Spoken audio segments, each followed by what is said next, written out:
There was the big strike at Warner Brothers where we all went to jail. That was kind of fun. And I've got a picture of me in the paddy wagon on the way to jail.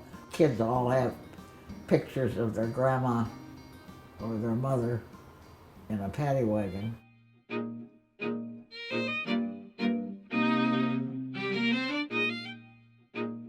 Peace, equality, peace, equality, peace, equality.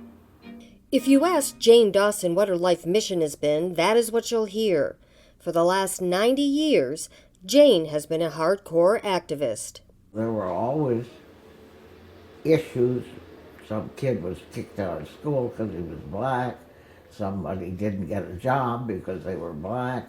Somebody's mother over in Germany was put into a concentration camp. I mean, there were always some issues to be fought.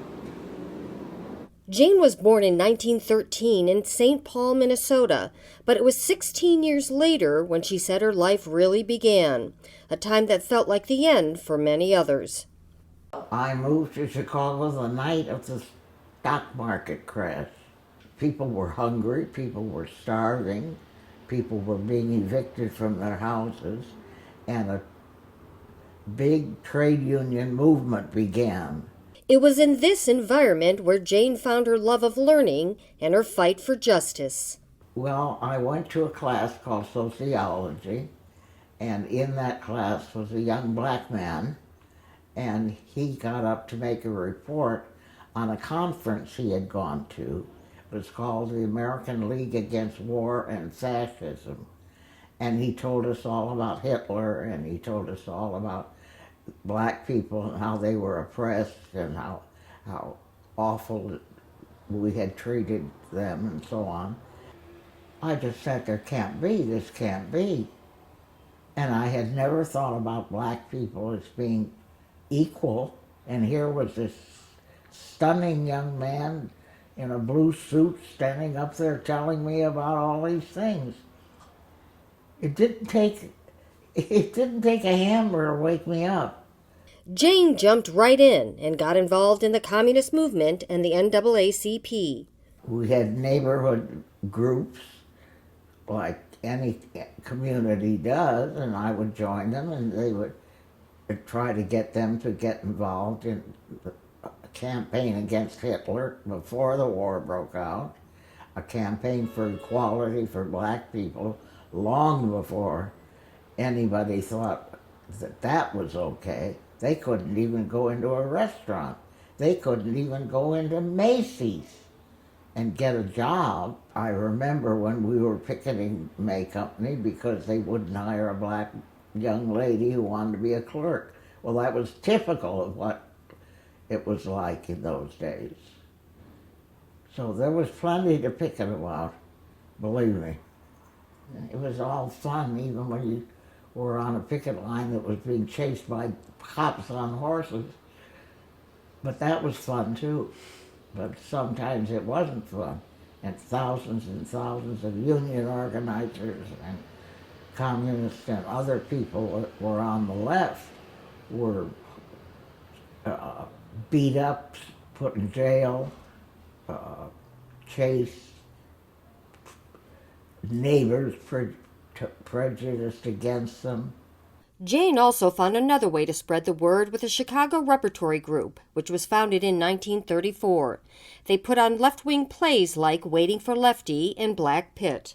I got into a left-wing theater, and that was a great deal of fun. I was the manager, not the actor.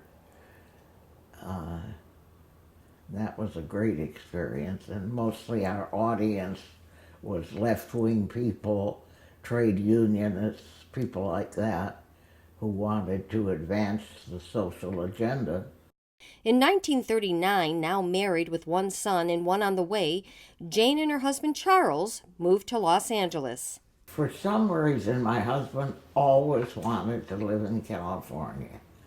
And we were just talking one night and said, well, why don't we do it? I was 8 months pregnant at the time. and had a 2-year-old.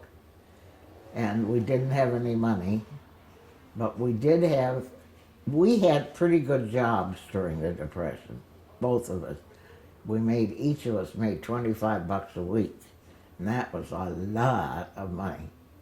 And we had bought a car for $400, brand new. So we had a car, and we got in the car and took our camping tents and drove to California, me 8 months pregnant. And we moved into an apartment, and next door to us was a man who worked backstage in the movies. And they were drafting so many of the backstage workers, they needed men. And my husband had been a stage manager in this left-wing theater that I was the head of. And he got a job as a backstage worker in the movies, which paid very well. And so we moved to the valley and bought a little house for $5,000. Once in Los Angeles, Jane came face to face with the law. Oh, McCarthy period was, as everyone knows, was perfectly horrible. Things that today everybody agrees on were things we'd have gone to prison for. I mean, it was outrageous and stupid. And FBI would walk after us, and they would watch our house and stuff like that. I'd come home from, a meeting, and the kids would say, "They were here again, Mom." They'd pull up in their car and stare. They never found anything. While picketing and raising 2 kids, Jane rediscovered her love of learning. I don't know, I just was thinking about things and thinking I ought to know more history. So I registered at UCLA for American history and Spanish language. And I liked it so well I stayed. And I just intended to take 2 or 3 courses, and pretty soon I got so caught up in loving going to college. I just loved going to college. And eventually I graduated with honors in American history. After graduating in 1959, Jane found a job where yet again she was making a mark in the world. Well, I was very lucky. The poverty program, which was initiated by President Johnson, which threw millions into hiring poor people and organizing poor people, came along, and I wanted to work in the poverty program. So I went to the head of research. I said, "You can give me the lowest job in the whole damn thing. I'm going to work in the poverty program." So he hired me as a clerk. And within about 6 months, I had a big job. And I had it all through the poverty program. And that was very exciting. And then I went to work for the city, also doing some of the same kind of things. And the job I had, we used to hire 17,000 poor kids every summer. And that was thrilling and exciting. So when 65 came, I thought, I don't want to stop. So I stayed till I was 80. Still to this day, Jane finds some way to make the world a better place. I picket when I can. I can't do it anymore. But I did go on the Women's March after Trump got elected in a wheelchair. That was fun. And people would come up and say, "Did you march during the Depression?" And I'd say yes, and oh, they'd be so excited. So what message does Jane have for the younger generations?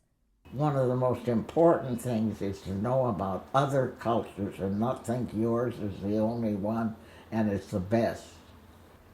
Get active in your community, find out where the bad things are happening, and stop it. Why is anyone passionate about anything that they deeply believe in? You believe it, and it marks your life forever.